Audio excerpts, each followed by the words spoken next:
Guys, pahinumdum lang para sa ako mga kauban nga driver. Sa dili pa mumugikan, kinahanglan i-check gyud ninyo. Blue baggets. Ha? Ayaw kalimot.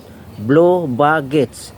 B for battery, L for lights, O for oil, W for water, B for brake, A for amperes, yung kung nagkakarga ba yung alternator nyo, baka maubusan kayo ng kuryente kung hindi nagkarga.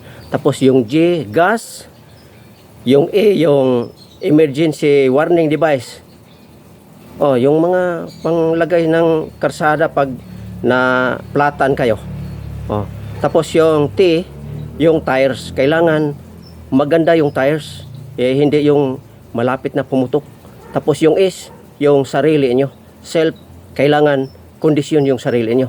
At huwag niyong kalimutan magdasal sa Panginoon. Okay? Salamat sa pagtanaw.